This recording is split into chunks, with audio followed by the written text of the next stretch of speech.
Hey guys, welcome back to another CJK video, and I'm going to be reacting to the kill count for Krampus, since Christmas is almost around the corner. I didn't really get permission to react to this, but I remember I reacted to the Halloween kill count, and it still let me upload it, so James, I hope you're okay with me reacting to this. Let's get into it. Let's turn off subtitles. Happy holidays, and welcome to the Kill Count, where we tally up the victims in all our favorite horror movies. I'm James H. Denise, and today we're looking at Krampus, the 2015 Christmas horror film written and directed by Michael Dougherty, the man behind Trick or Treat.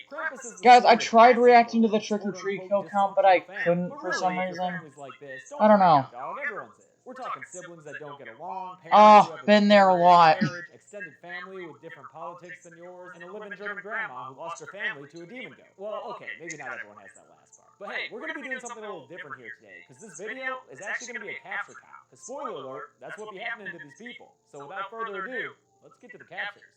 Yeah, guys, Krampus is pretty much one of my favorite Christmas movies.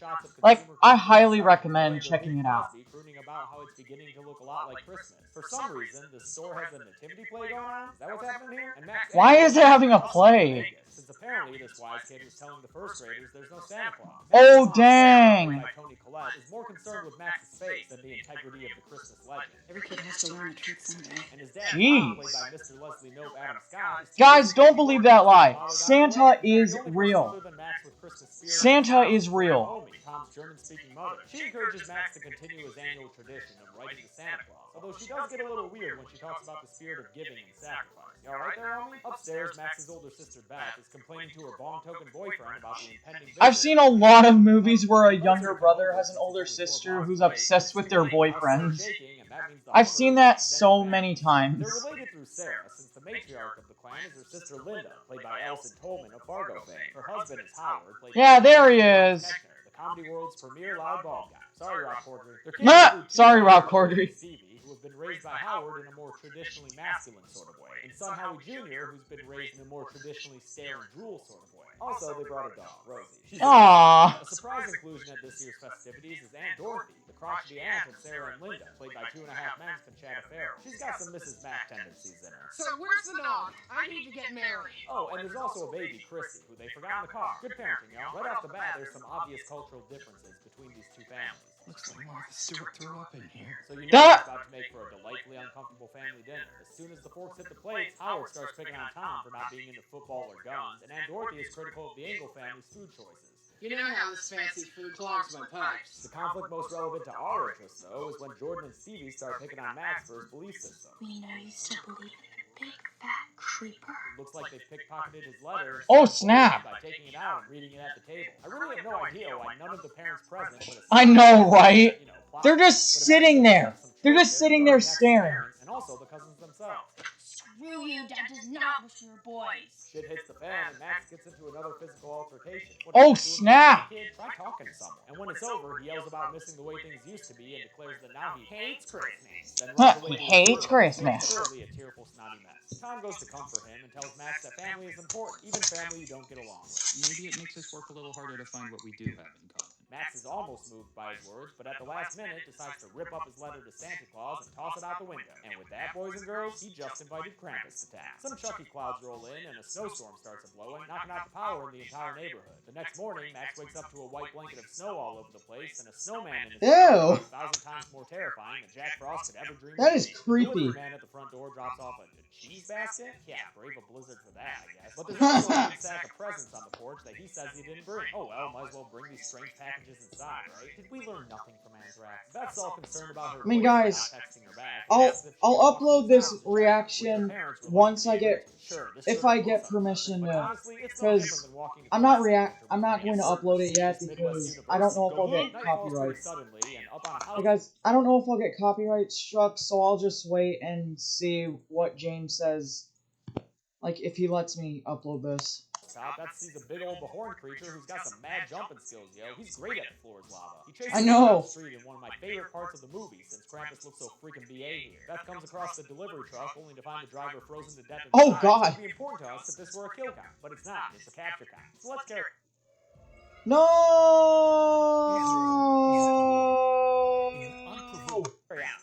underneath the van to hide, but after Krampus stomps around for a little bit, he takes off and leaves a Jack-in-the-Box behind for her, the jump scare of toys. When the lid pops open, Jack's a little box shy at first, but Beth's screams and the van shaking can only mean one thing: our capture time has begun. It's after dark, and Max is starting to worry about the increasing presence of spooky snowmen in his yard. Tom and Sarah are worried too, but more so about their daughter still being out. They have a moment of tenderness where they lament how their relationship has been suffering. And that's one of the better things about this movie. These people really don't get along, but throughout the whole movie, there are hints that they do care for one another. Like earlier, when Sarah snapped after Aunt Dorothy's cooking criticism, Dorothy looked legitimately remorseful. And although Sarah and Linda squabble, they're still able to reminisce about childhood memories together. These people aren't caricatures, they're realistic, and that's nice. Tom asks if Howard can take him out in the Hummer to look for Beth, and Howard's only all too eager to show off the power of his gas guzzler. I could point her due east, hit the gas, and she'd be storming the beaches at Normandy by sunrise. Only has some objections about them leaving, but the patriarchs press onward in their exploratory mission. They come across a snowplow stranded in the middle of the street with some presents in the cab and the keys in the ignition. The driver's nowhere to be found, though, apparently having been ripped out through the windshield by something. Something like a Krampus, motherfucker. Howard crashes through his gun safe to arm himself with a shotgun, and Tom with Linda's handgun. They head into Beth's boyfriend's house, where things are not exactly neat and tidy. The whole place looks like an abandoned Norwegian outpost in Antarctica,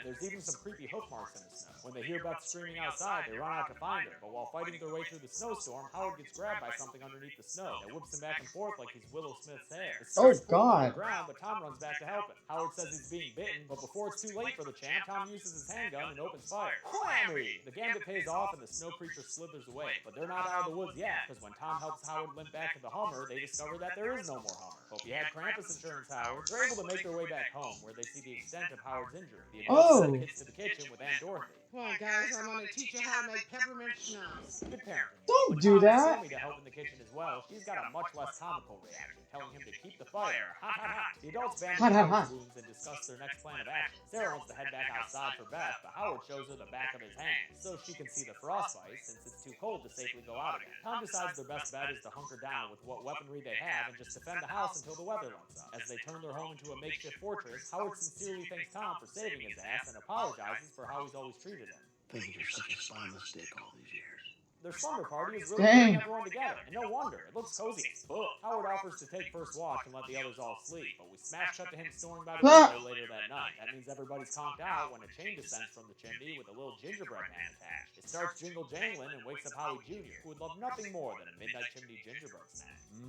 Sooty. But then the gingerbread dude comes to life and ties Howie Jr. up in the chain. After a whistle, the chain starts pulling Howie Jr. up the stack, and his screams awaken everyone else in the room. During the ensuing struggle, a burning log with cinders rolls out and catches the Christmas tree on fire. The adults try with all their might to pull Howie Jr. back down to the living room, but it's no use. The kid is swept up with the Christmas spirit and ascends to the chimney to become our second captured victim on the count, leaving only a shoe behind. Bonk! Max puts out the fire, and Howard blames himself for snoozing on the job, but Omi ain't got no time for self-pity. She gets the fire going again and tells the family they're all to blame, and that someone or something has come for them all. She starts speaking in English so she can tell the story of her childhood. It's told with stop-motion looking animation, a fun little interlude for the film, and she says that when her town fell on hard times and shirked the spirit of Christmas in favor of, like getting bread to eat, Oh, the dang. spirit was broken. When her family also turned their backs on Christmas, Ooh. she gave up entirely and threw her Santa doll in the fire with a wish that her family would go away. That night she got a visit, but not from Chris Kringle, more like Chris Krampus. Krampus' whole deal is to be opposite-day Santa Claus. He punishes instead of rewards and takes instead of gives. In fact, he takes. Wait, James, aren't you supposed to be counting those people too? And a little Krampus ornament to Bruh. remind what happens when the Christmas spirit dies, an ornament she has kept to this very day. Great story, Omi. You believe this senile horse shit? Well, I liked it anyway. Howard gets pissed and is determined to go outside and rescue Howie Jr., even pulling his gun on Tom when he tries to intervene, despite admitting that he is starting to like his brother-in-law. But he doesn't even make it past the front porch before a bunch of creepy little figures running between the spooky snowmen causes the family to shut that front door back up and continue to bunker down. Morning comes, and Linda takes the Christmas presents into the attic so she can rewrap the fire-damaged ones for the kids. She hears something coming from one of those mystery packages, and it sounds like a jump scare in the box. But Sarah interrupts her before she can open it, and they leave the room, so they don't see when the presents start shaking a bunch. Who got the whole family? The territories. That shit is so 1996. While the adults discuss a plan to escape with the snowplow that Tom saw during his previous outing, Stevie and Jordan are upstairs looking for a second bathroom since apparently Aunt Dorothy clogged the one downstairs. They hear this voice coming from the attic calling for them by name, so they go up to ask her what the deal is. And you know this won't end well. Their screams are heard by the adults downstairs, so Tom, Sarah, and Linda head up there to see what's going on. Some further commotion is heard from the kitchen, so Howard and his boomstick go check that out. Up in the attic, they find a big old Jack out of the box, clap clap, and finishing up his daily recommended intake of a meal of Jordan. At least he's a gentleman Jack and wipes his mouth when he's done. Duh.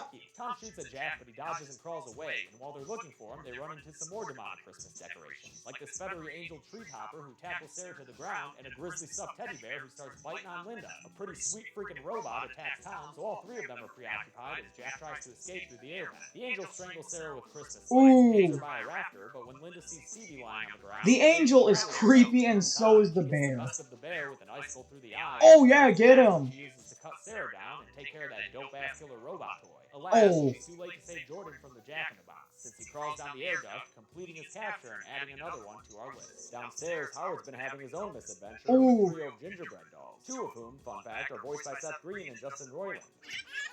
Oh, that's cool. Using a nail gun, which is super terrifying to me, it's mostly a slapstick sequence without consequences. With a well-aimed shotgun blast to a lantern, Howard kills one in the explosion when it burns to death, and is able to shoot a second as he charges him. The third leaps in slow motion towards his face, but when Howard opens his eyes, he sees that he's been saved by Rosie's appetite.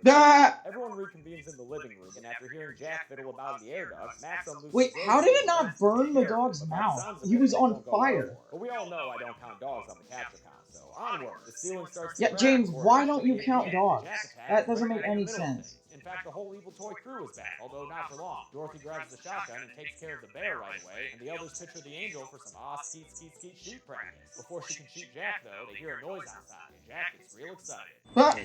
Yeah, these terrifying elves are fucking this family up, son. They run inside and put out the fire and give their buddy Jack a very needed hug. He's been through a lot. They used their chains to tie up. What do you mean he's been through a lot? They've been through a lot. They kidnapped the baby. Kind of well-hung Goblin King, pulled Dorothy out the window with a wacky sound effect. That sound effect, oh my god. And with that battle cry, Howard jumps on Jack and is pulled out the window with the others.